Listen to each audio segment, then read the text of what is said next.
A military threat would destabilize the entire region, especially considering the particular dynamics of America's presence in the region.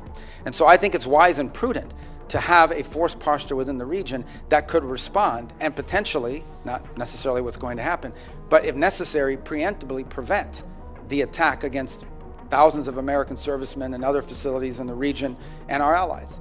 But so far, no decision has been made, and there has been no request from our side. Our positions are clear. Negotiation can't go hand in hand with threats. That regime is probably weaker than it has ever been, and the core problem they face, unlike the protests you saw in the past on some other topics, is that they don't have a way to address the core complaints of the protesters, which is that their economy is in collapse.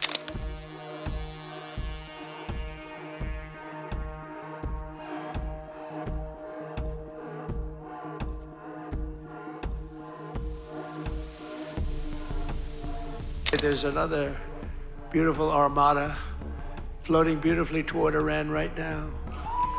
So we'll see. I hope they make a deal. I hope they make a deal. They should have made a deal the first time they'd have a country. Tensions in the Middle East escalated sharply as Iran issued stark warnings against any potential U.S. military strike on its territory. A top advisor to Iran's supreme leader reportedly said even a limited American attack would be treated as the start of a full-scale war. Ali Shamkhani, secretary of Iran's Supreme National Security Council, warned that retaliation would be immediate and unprecedented, threatening strikes at the heart of Tel Aviv. Posting in both Persian and Hebrew, Shamkhani said Iran would target not only the aggressor, but also those supporting it.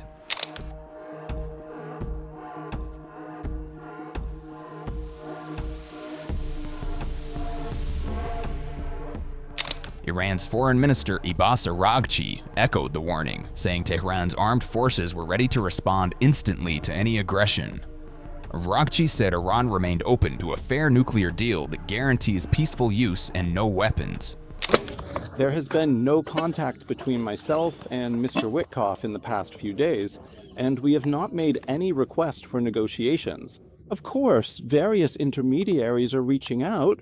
Different countries are trying, in good faith, to play a role, and we are in contact with them, of course.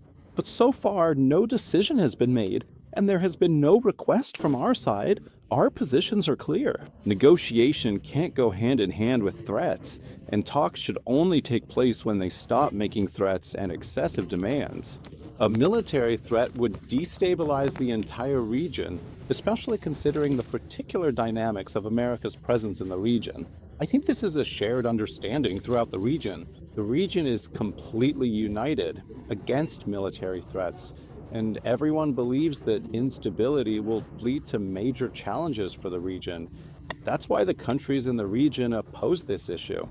Iran's UN mission also signaled conditional diplomacy, saying Tehran preferred dialogue but would defend itself if pushed. The warnings followed comments by Donald Trump, who urged Iran to negotiate as U.S. forces moved closer to the region.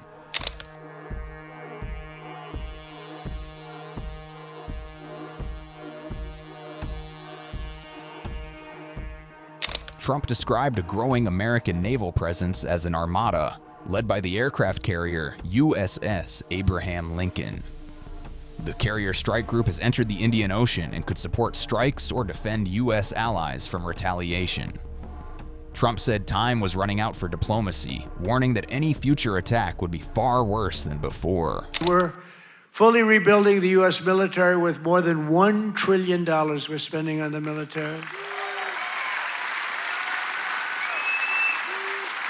And in June, we obliterated Iran's nuclear capacity in Operation Midnight Hammer. You saw that. People have been waiting for 22 years to do that, and we were right at the end. They were about a month away from having a nuclear weapon. We had to do it. And by the way, there's another beautiful armada floating beautifully toward Iran right now. So we'll see. I hope they make a deal. I hope they make a deal. They should have made a deal the first time they'd have a country. Meanwhile, Secretary of State Marco Rubio told senators during a hearing that the Iranian government was facing its weakest moment in decades. just very briefly, we've heard such differing accounts, and the president has spoken strongly, you have as well, on the deaths in Iran and the horrible atrocities that are being committed.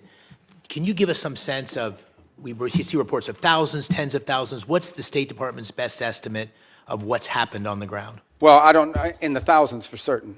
And look, I think regimes, including that one in Iran, have learned that when you start shooting people in the head with snipers, it's effective. I mean, it works, and they've done it, and it's horrifying. And that's what we've seen. That regime is probably weaker than it has ever been.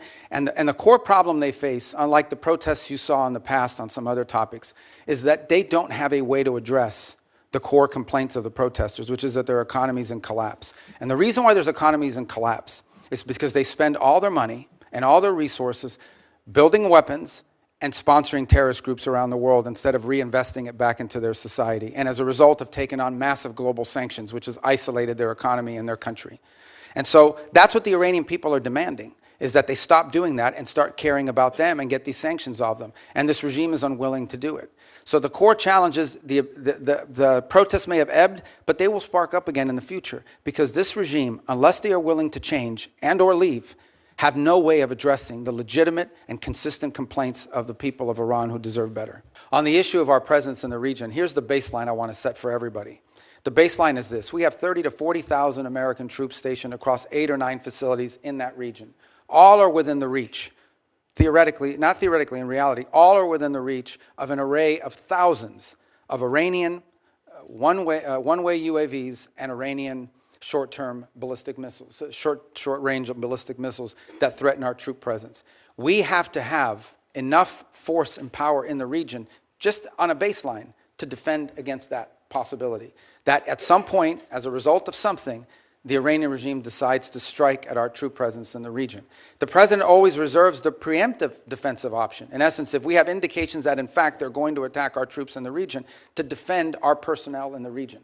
We also have security agreements, the Defense of Israel Plan and others, that require us to have a force posture in the region to defend against that. And so I think it's wise and prudent to have a force posture within the region that could respond and potentially, not necessarily what's going to happen, but if necessary, preemptively prevent the attack against thousands of American servicemen and other facilities in the region and our allies. I hope it doesn't come to that, but that's, I think, what you're seeing now, is the ability to posture assets in the region to defend against what could be an Iranian threat against our personnel. They certainly have the capability to do it because they've amassed thousands and thousands of ballistic missiles that they've built. Despite the fact that their economy's collapsing, they keep spending money on that.